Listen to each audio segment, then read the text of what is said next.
साथ देगी? बोले नारी गृह द्वारे,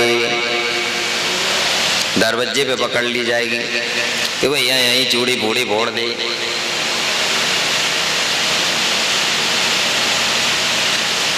अरे इतने लोगों को हमने पता नहीं क्या क्या दिया, क्या क्या हमने सबकी सहायता की, सबका वो किया, वो कहां तक जाएंगे? बोले जना अस्मशाने, बस इनकी सीमा मसान तक है, इससे आगे नहीं जा सकते। अरे इस शरीर के लिए हमने पता नहीं क्या क्या किया, कितना सजाने के लिए, इसमें एक छोटा सा फोड़ा हो गया तो उसको ठीक कराने के लिए हजारों हजारों रुपया डॉक्टरों के यहाँ फूक दिया। इसको हमने हिष्ट पुष्ट रखने के लिए पता नहीं दूध घी मलाई क्या क्या खिलाया और क्या क्या हमने किया। इसको किसी ने छू लिया तो हमने उसको दंड देना मंजूर कर लिया। इस शरीर के लिए हमने पता नहीं क्या क्या किया। ये शरीर कहां तक साथ देगा? बोले देहश्चितायाम, बस। अब संत कहते हैं परलोक मार्गे परमार्थ धर्मान गो गच्छन्ति जीवे का, उस परमार्थ के पथ पर जीव मन इंद्रियों को साथ लेकर बहुत ध्यान से यदि आत्म रूप का दर्शन करना चाहते हैं तो दर्शन कर लें। गोस्वामी जी करा रहे हैं। जीव कैसे शरीर को छोड़ता है? मन और इंद्रिय उसके साथ रहते हैं। शरीर से हटते ही मन से विचार करने लगता है, अरे इन लोगों के लिए हमने इतना किया, इन्होंने तो हमको बांध दिया। शरीर से अलग होते ही गरुड़ पुराण में वर्णन आता है कि जिस वक्त ये जीवात्मा शरीर को छोड़ती है तो रोम रोम में व्याप्त है ये आत्मा। जहां देखो वहां आत्मा का प्रकाश है। अरे वहां सूरज का प्रकाश है, यहां किसी और का है क्या? हमारे सूरज के बीच में बादल आ जाए तो वो प्रकाश फिर थोड़ा थोड़ा अंधेरा सा भले दिखता है, लेकिन जहां देखो वहां प्रकाश किसका है? उसी प्रकार हर जगह आत्मा का प्रकाश है। तो ये जीवात्मा जब शरीर छोड़ती है तो कितना बड़ा शरीर होता है? अंगुष्ठा मात्र का, सारे शरीर से खिंचकर कुंडलनी में आ जाती है। अंगुष्ठा मात्र, लंबाई बताई नहीं, मोटाई नहीं बताई, लंबाई इतनी लंबाई होती है। और मोटा कितना होता है? यदि बाल को, केस को 108 केसों को मिलाकर बट बना दिया जाए उतना लंबा ये जीवात्मा अंगुष्ठा मात्र होकर कुंडलनी में अवस्थित होकर फिर धीरे धीरे क्रमशः यदि ऊर्ध्व गति है तो मुख के द्वारा, नासिका के द्वारा, कान के द्वारा अथवा योगियों का ब्रह्मांड फोड़कर निकल जाता है। इसके विपरीत यदि अधोगति है तो वो नीचे की ओर से प्राण निकल जाते हैं। तब आगे क्या रह जाता है? परमार्थ पथ। हमने जो किया है उसका 3 प्रकार के कर्म होते हैं, एक संचित, एक क्रियमान, एक प्रारब्ध।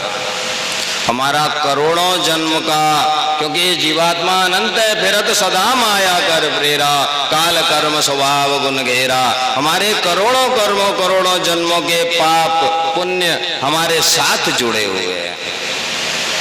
ये संचित कर्म है हमारा। जैसे समुद्र का जल बादल बनता है और बादल बन के पुनः पहाड़ पर वर्षा के रूप में परिवर्तित होता है और वो वर्षा नदी नालों में होकर पुनः समुद्र में चला आता है, उसी प्रकार ये जीवात्मा कर्म के अनुसार शरीर, शरीर से फिर पुनः नया कर्म, कर्म से फिर शरीर।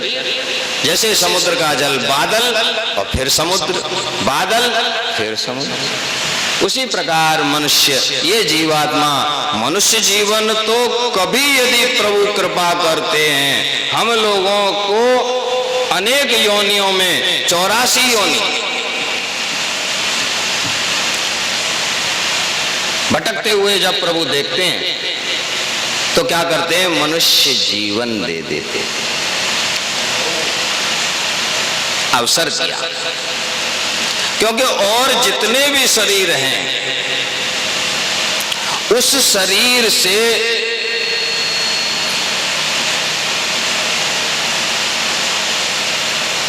हम अपने हुए कर्म किए हुए कर्मों को भोग तो सकते हैं, लेकिन नया कर्म नहीं कर सकते। देवता स्वर्ग में अवशिष्ट हैं, स्वर्ग का सुख भोग रहे हैं। कब तक? जब तक उनके द्वारा किए हुए कर्मों का पुण्य का फल मौजूद है। पुण्य फल खत्म होते ही क्या होगा? ते तम भुक्त्वा स्वर्गलोकम विशालम क्षीणे पुण्य मृत्युलोके विशल। वहां स्वर्ग में रहकर कोई नया कर्म नया साधन नहीं कर सकते। ये तो प्रभु की कृपा से। गोस्वामी तुलसीदास जी महाराज कहते हैं कि ये जो शरीर हमें प्राप्त है ये कैसा शरीर है? बोले नरक स्वर्ग अपवर्ग निसेनी। इसी शरीर के द्वारा हम नरक में जा सकते हैं, इसी शरीर के द्वारा हम स्वर्ग में जा सकते हैं, और इसी शरीर के द्वारा हम अपवर्ग वैकुंठ आदि जितने भी लोग गिनाए गए हैं वहां अपवर्ग जा सकते हैं, जो स्वर्ग नरक हानि लाभ पाप पुण्य सबसे परे है। इसी शरीर के माध्यम से हम जा सकते हैं, इसी शरीर के माध्यम से हम प्रभु की भक्ति कर दे सकते हैं, ज्ञान प्राप्त कर सकते हैं। ज्ञान विराग सकल सुख देने।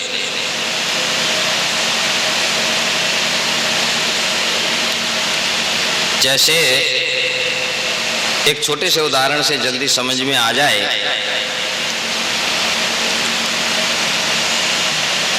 कि मान लो एक बहुत बड़ा बाड़ा हो और उस बाड़े में एक ही दरवाजा हो निकलने के लिए, और कोई अंधा उस बाड़े में से बाहर निकलना चाहता हो, क्या करेगा बेचारा? जिस तरफ जाएगा वहां दीवार मिलेगी, दरवाजा तो एक जगह है छोटा सा, अंधा वैसे बीच में ही भटक रहा है। कभी इधर जाता है तो दीवार मिलती है, उधर जाता है तो दीवार मिलती है, कहीं पार नहीं। लेकिन कोई आंख वाला, अंधा तो भटक रहा है,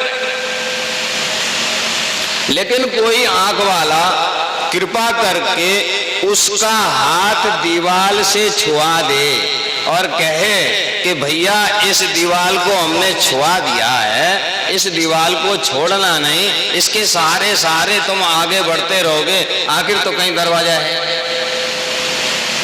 तुम्हें नहीं दिखता तो क्या, आखिर तो कहीं दरवाजा है, बस तुम्हें करना यह है कि इसका साथ, दीवार का साथ नहीं छोड़ना। उसने कहा ठीक, मैं पार हो जाऊंगा। बोले बिल्कुल पार हो जाओगे। अब उस अंधे ने दीवार को पकड़कर चलना शुरू किया।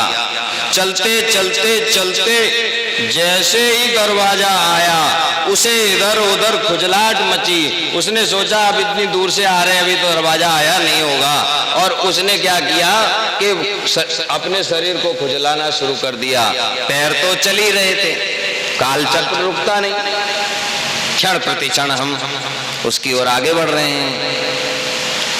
पैर चलते रहे, हाथ छूट गया, दरवाजा निकल गया।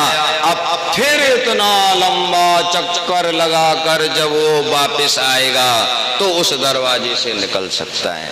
तो उसी प्रकार गोस्वामी जी महाराज कहते हैं कि ये संसार कैसा है। प्रभु स्वयं कहते हैं कि मम माया संभव संसार, 84 लाख योनियों में ये जीवात्मा भटकता फिर रहा है, ये बाड़ा है मेरा। इस बाड़े में गिनती कहां से कहां तक शुरू होती है। गोस्वामी तुलसीदास जी महाराज कहते हैं कि मेरे प्रभु मस्के करे बिरंची प्रभु, मच्छर को ब्रह्मा बनाते रहते हैं और अजय ही मशक्कते हीन, ब्रह्मा के ऊपर नाराज हो जाए तो मच्छर से भी हीन और छोटा जीव बनाकर पटक देते हैं। यानी मच्छर से लेके ब्रह्मा तक ये मेरा बाड़ा है।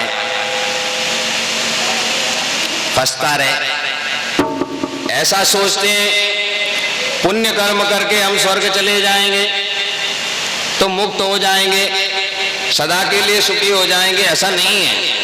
यदि हम पुण्य कर्मों के चक्कर में पड़ेंगे तो क्या होगा, पुण्य कर्म भी हमें नरक ही ले जाएंगे।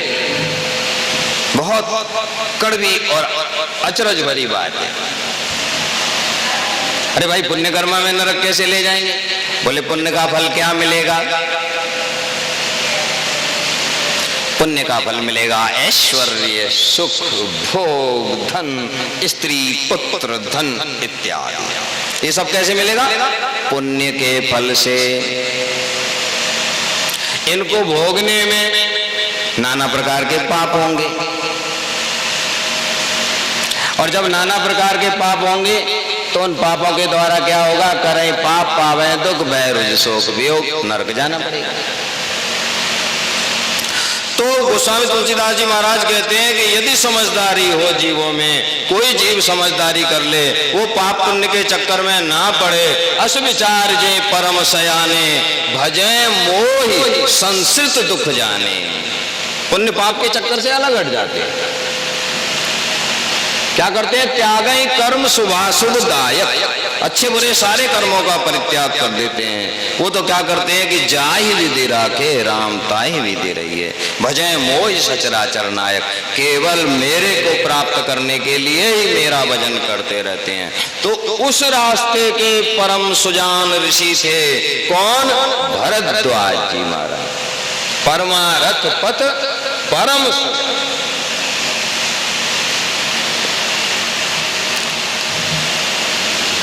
घटना किस प्रकार हुई कि घटना प्रतिवर्ष माघ के महीने में जब सूर्य मकर राशि के अंतर्गत होता है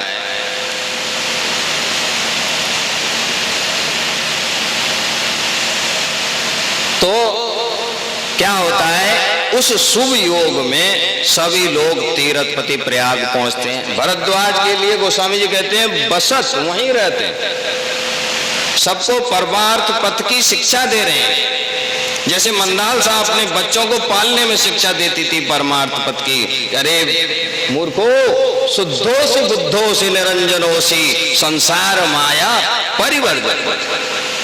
तुम शुद्ध हो, तुम बुद्ध हो, तुम निरंजन हो, तुम अविनाशी हो, तुम उसी महाशक्ति से ही संचालित हो। वही महाशक्ति तुम्हारे भीतर है। उसी को प्राप्त करने के लिए इस संसार महामाया का त्याग करके उसका भजन करना। उस पथ के परम सुजान ऋषि मुनि भरद्वाज प्रयाग में रहते थे। और एक बार क्या हुआ, माघ मकर गतर अभी जब हुई तो प्रतिवर्ष क्या होता है, माघ के महीने में सूर्य जब मकर राशि पर आ जाता है ठंड विशेष हो जाती है। मकर संक्रांत उस दिन विशेष पर्व होता है प्रयाग में स्नान करने का। कौन कौन पहुंचते हैं?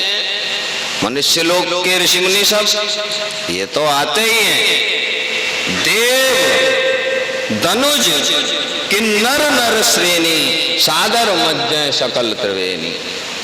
देवता छद्म रूप धारण करके आते हैं, धनुज दानव भी उस योग का आनंद लेने के लिए आते हैं। क्योंकि जब जहां सब ऋषि मुनि इकट्ठे होते हैं तो जहां ऋषि मुनि भक्त इकट्ठे होते हैं वहां हरि की चर्चा चलने ही लगती है। उन सभी आगंतुक ऋषि मुनियों में गोस्वामी तुलसीदास जी महाराज कहते हैं कि एक जागवल्प ऋषि थे।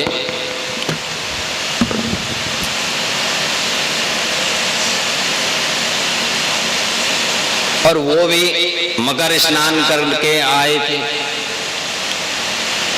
एक बार क्या हुआ कि एक बार भरी मकर नहाए। पूरे मकर एक महीने तक सब ऋषि मुनियों ने, देवताओं ने, किन्नरों ने स्नान किया, आनंद उठाया। हरि चर्चा हुई और सब मुनीस आश्रमय सिधाए। सब ऋषि मुनि अपने अपने आश्रम को चले।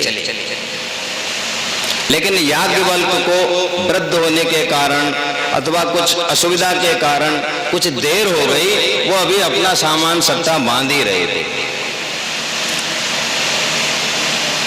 और भरद्वाज अगर वहीं बसते थे, उन्होंने मन में विचार किया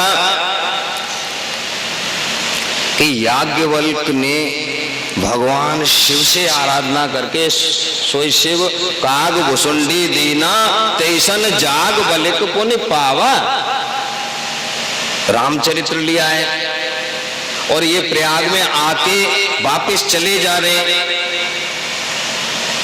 मैं तो प्रभु के चरणों में लगाई हूं, थोड़ा बहुत प्रभु से अनुराग है ही, पर मेरे आश्रम में तमाम ये नए नए बालक आए, इन सब बालकों को रामचरित्र सुनने के लिए मिल जाए तो कितना अच्छा हो।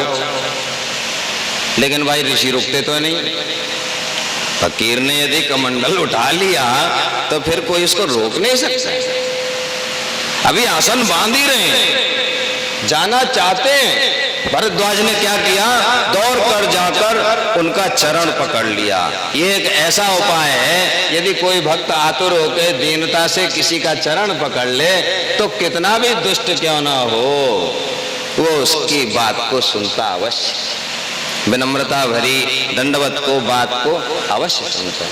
तो भरद्वाज ने क्या किया,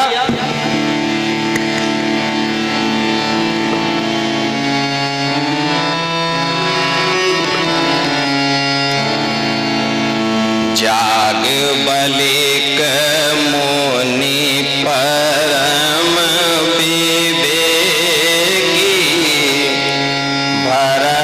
भरद्वाज राखे पद टेकी।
जाग बलिक मुनि परम विवेकी भरद्वाज ने मन में विचार किया कि याज्ञवल्क्य जैसे महामुनि आकर और वापिस चले जाएं, इनके मुखारविंद से कुछ अमृतवाणी मुझे और मेरे आश्रम के वासियों को